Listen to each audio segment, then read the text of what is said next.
Welcome back, Kipsters. We are going to go through some of the key details and what you should have noticed when comparing the diagrams and the simulation. First, in both images, you have carbon dioxide and water going into the chloroplast, and energy storage molecules and oxygen coming out of the chloroplast. The diagram shows the energy from the sunlight. The sim does not, but the sim shows movement, which means you can actually see the carbon dioxide and water coming together and creating energy storage molecules and oxygen.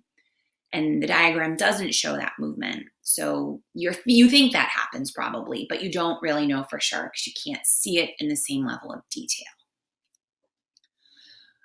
Moving on to question 3. Now, please be comparing your responses to the exemplar responses to check your own understanding. You're welcome to pause at any point.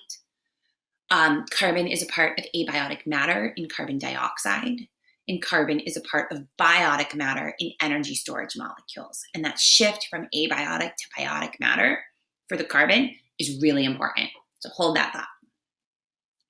In question 4, these models show that energy storage molecules come from the chloroplast of producers, where the carbon from carbon dioxide is used to make energy storage molecules. And finally, the organisms that produce energy storage molecules, number 5, producers are the only organisms that produce energy storage molecules. Consumers like you or me or puppies or bunnies cannot produce energy storage molecules. Again, please compare these exemplar responses to your responses. If there's something that's confusing or you didn't notice, you're welcome to go back to the diagram and the sim because these really are very important points. They lead us to our key concept of the day, which is that carbon is part of carbon dioxide, which is abiotic matter. And carbon is also part of energy storage molecules, which are biotic matter. And during the process of photosynthesis, producers make energy storage molecules using carbon from carbon dioxide and energy from sunlight. And this moves carbon from abiotic to biotic matter. Remember, our objective was to know a little bit more about how photosynthesis happens. And this movement of carbon from abiotic to biotic matter is a really key component.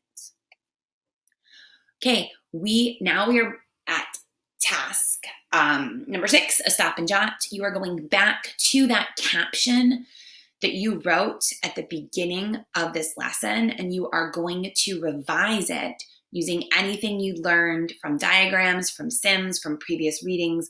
So you're going to write that new caption or revise a caption to really show off your understanding of what's happening in photosynthesis. And then you are going to use this word bank right here to fill in these blanks to explain what is going on in photosynthesis. You will not use all of the words. Once you have completed those 2 items, you're going to click Hands In. And then I want to remind you that I have office hours on Tuesday, Wednesday, and Thursday from 1 to 3 p.m. There will be a Google Meet Hangout link posted in Classroom. You are welcome to come to join, to ask questions, to get clarification, to talk about why you think photosynthesis is cool, or just check in. And please remember all 3 assignments, 1.2, 1.3, and 1.4, should be submitted by Friday at 8 a.m. All right, that's it for today, Kipsters. Thanks for doing science. See you soon.